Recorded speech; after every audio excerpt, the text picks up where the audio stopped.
It had to be you. It had to be you. I wandered around, I finally found somebody who can make me be blue, could make me be true, or even be glad just to be sad, thinking of you. Some lovers I mean might never be mean, try to be boss, maybe be cross, but they wouldn't do.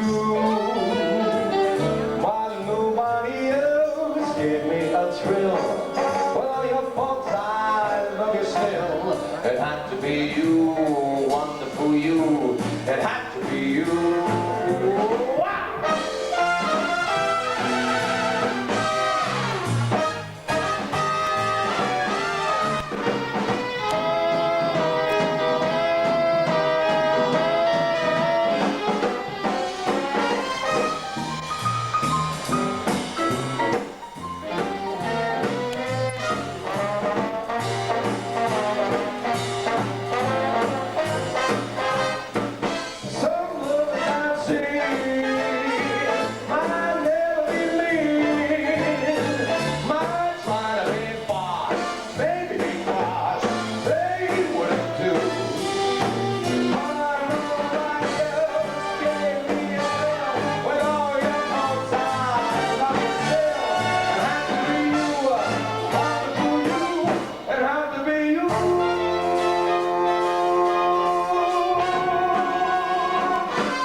Well, thank you very much, ladies and gentlemen. Good evening, all.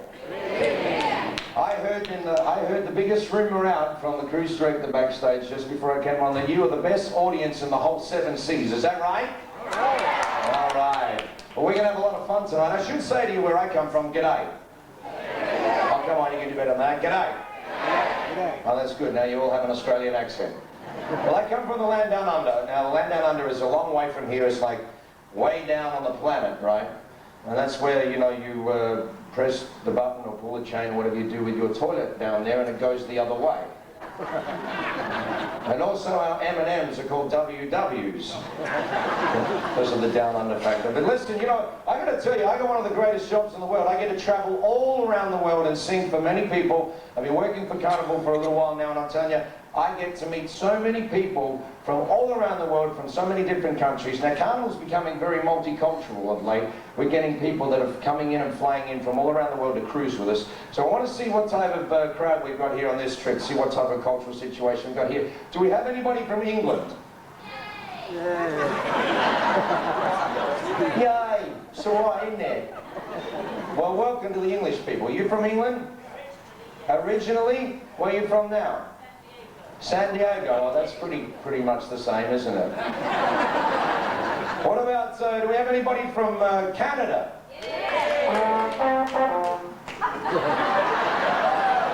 Pardon me. So anyway, do we have anybody, well, welcome. Canadians are like Australians because we both come from the British Commonwealth, right? So does that make you a convict like me?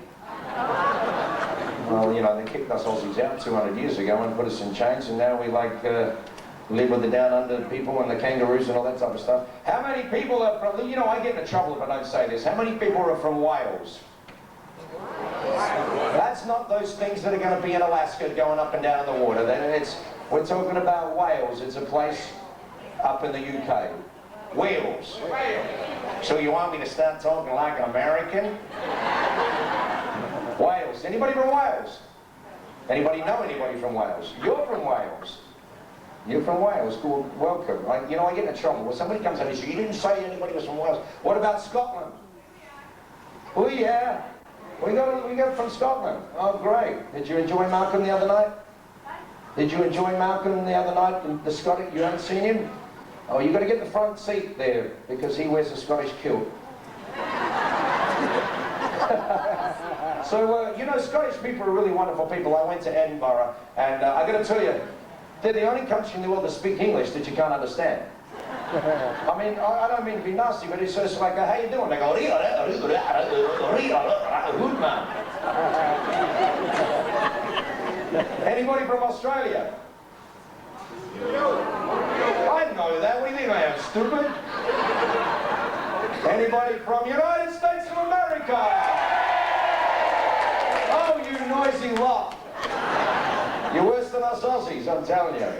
Oh, man. You listen, I'm telling you, ladies, let me see your hands if you're married. Come on, put up your hands. Okay, listen, let me tell you. I said ladies, sir. She's your lady? Okay, well, that'll work. I'll be picking on you later. Okay, let me tell you. I got the best tip, the best shopping tip you're ever going to get, because it's a known fact that American men go weak at the knees with a quaint little female English accent, right? So if you want to go shopping and you want your old man to start spending a little bit of money on you, and you want to pick out your free bottle of perfume, take him to the gift shop, because a lot of girls are from England there, and you get them to get that accent working for you, and all you have to do is get the husband to hear them say, would you like to try some perfume then, love? It's awfully nice, really. It's only $49. And it smells quite nice on you, actually. I'm telling you, turn around, give your husband that puppy dog eye look, boom, free bottle of perfume right there, girls, because they can't resist that. I'm telling you, it works every time. Come back and thank me at the end of the cruise. What about, we're talking about accents, what America, what do you got? 9, 10 different accents in your country? And that's just in New York City. How many people from New York City? Whoa, what a crazy city that is. I went to New York City. I tell you what, it is a little crazy, but it's a fantastic place to go. And I got this friend of mine, her name's Catherine McKeever. She's a big star on Broadway. She does all the musicals down there. Now, we're talking about accents here, right? Now, I don't have an accent. All you people do. All right? Now listen, we're talking about accents. My friend, she lives in Manhattan, she does the Broadway thing. I give her a ring once a month to say, hi, how you doing? So she goes, not too good. I said, why not? She goes, well, all my friends in Manhattan and all in show business have set me up on this blind date. I said, well, what's wrong with the blind date? You haven't had a boyfriend in like 2.5 years. She said, yeah, but this guy gets on the phone and rings me up to ask me out and goes, yo, Catherine, what's up? So, my friends tell me you're a cool kind of a chick and you got a good body too, eh? So, you want to get a couple of boosties and a can and cruise around a little, get a little loaded, eh? I'm telling you, she locked up the apartment and went to Atlantic City for the weekend. Do they really speak like that in New York City? Yeah? Isn't it funny? Everybody else goes, yeah, the New York City people go, huh? How many people from the South? Oh, look, let me tell you something. The Southern people are the most friendliest people I've ever met in the whole world. Isn't that right? They are so friendly, it's sickening. They are so friendly that they call each other up in the morning just to say good morning. And you know what? I'm telling you, I did a little tour down the south. I went to a place called Mobile, Alabama. And started off there, we went to another place called,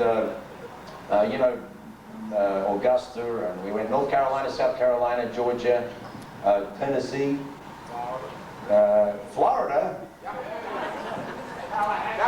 Tallahassee. Okay, well, we'll throw that in. I didn't go there, but anyway, I went to some place called Louisville. That's what I said. So anyway, we had a good time. But you know what? Everybody's so friendly there. After you know them for either 5 minutes or 10 days, and they like you, they want to be your friend, and they'll do anything for you. They want to give you your home and give you a bed, and they want to feed you like crazy. And they want to feed you weird food, like grits. What the hell is that stuff? It looks like baby's extract to start with. Man. So anyway, I had a really good time. Anybody from Texas? Texans, amazing people. Absolutely amazing people. They never ever admit they're from the South. Matter of fact, they think they come from a country all by themselves. Isn't that true about Texans? And Texans think that everything is the biggest and the best and the hoogest. Right? It's true. I got this friend. I got this really good friend. I've known him for about 15 years. He's from Houston. What are you laughing at? He's from Houston. What are you laughing at? That's what I said. So anyway, he came down to the Outback and we did that Crocodile Dundee thing, you know, when we're going out and having a really good time, and we were looking at, you know, koala bears and wallabies and all that type of thing. And all of a sudden now we're talking about the hugest, the biggest and the best. This friend of mine, he's sitting in the car with me and we're doing the red centre bit, driving along in a Range Rover, and this huge 6'6" kangaroo jumps right over the top of the front of the car and bounces off into the bush. I turned around to my friend from Houston and I said, "Did you see the size of that kangaroo?" And he said, "Boy, where we come from, we got jackrabbits and mosquitoes that big."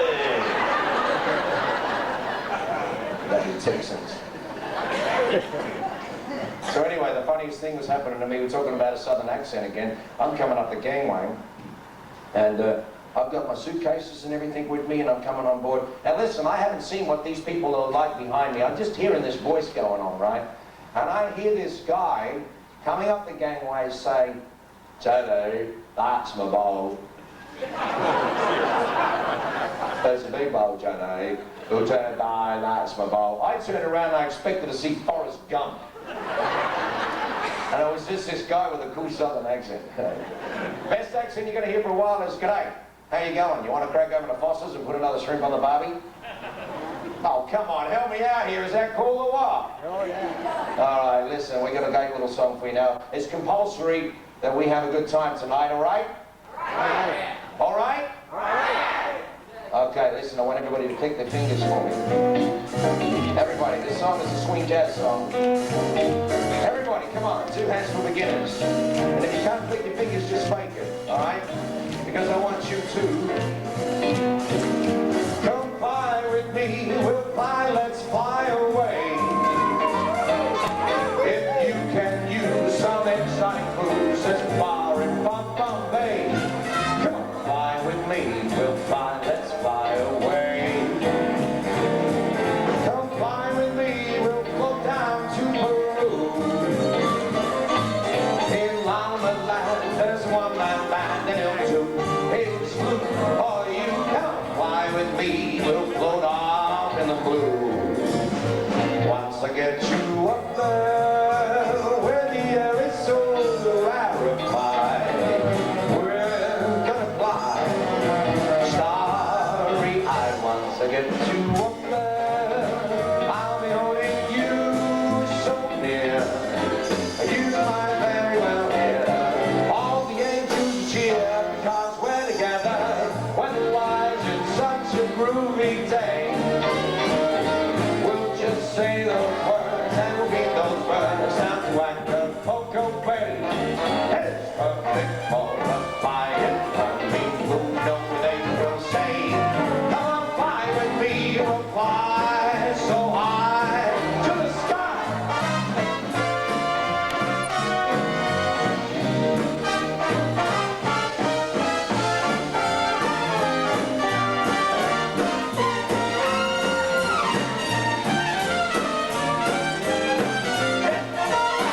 Once I get you up there, where the air is so rarefied, we're gonna fly, absolutely petrified. Once I get you up there, I'll be holding you so near.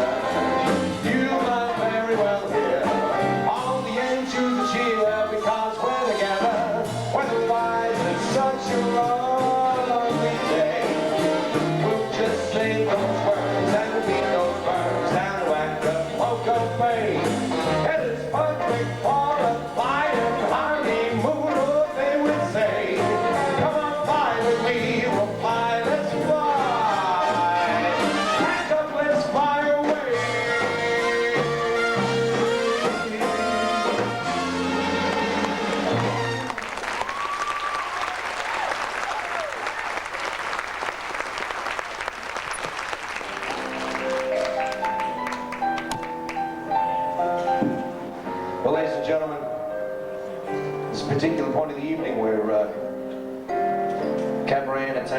singer entertainers will generally sing what they call in this business a ballad at some certain point in their repertoire.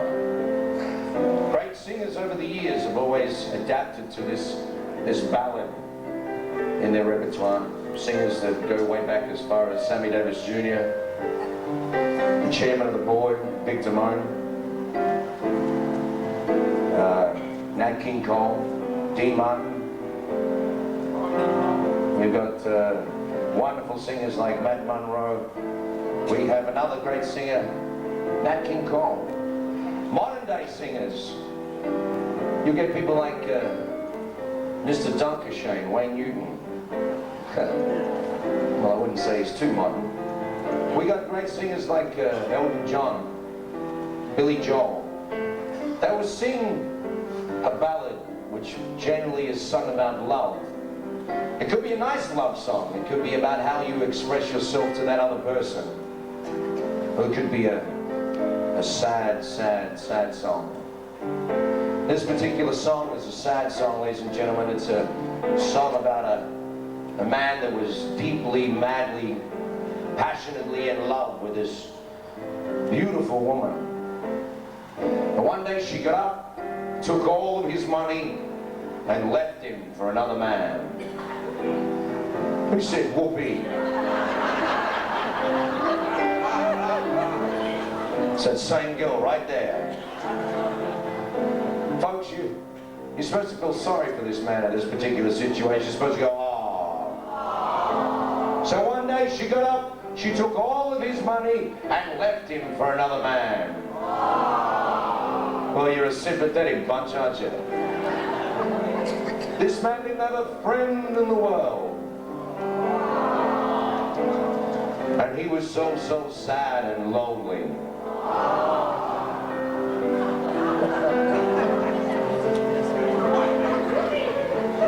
Whoopee again?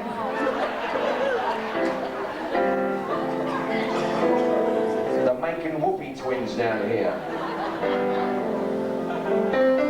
He did have one refuge in his life, and that was finding himself some sleazy, smoky, underground bar to drown his sorrows. What is this, the booze cruise? So anyway, folks, he did find one friend, and that was that of the bartender.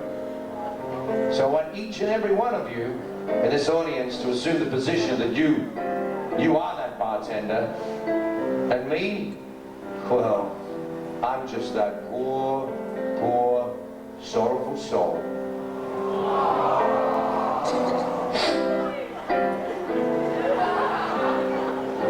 Whoopee. So if you put all those things together, you're going to get a bit of an idea of the sad story I'm about to tell you.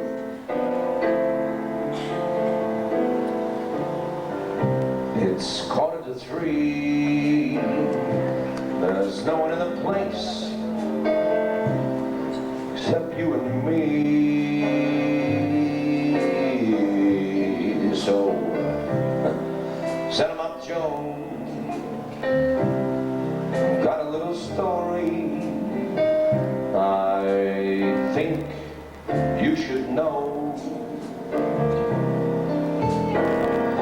We're drinking, my friend, to the end of this brief episode.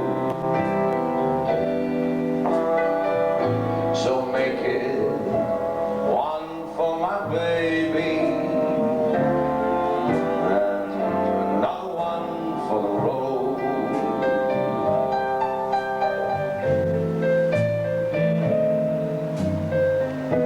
I've got the routine, so drop another $1 in that jukebox machine. I'm feeling so bad, but can't you make the music dreamy and sad? I can tell you a lot, but but it's got to be a gentleman's code. So make it one for my baby and one more for the road.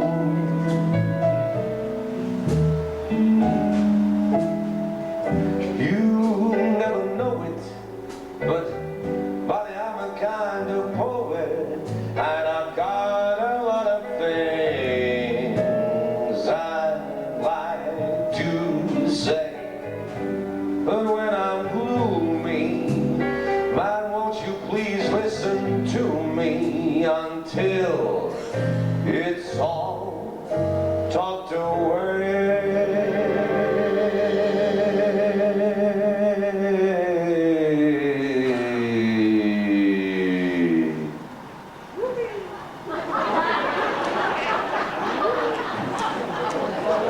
You're supposed to go, aww. So, that's how it goes.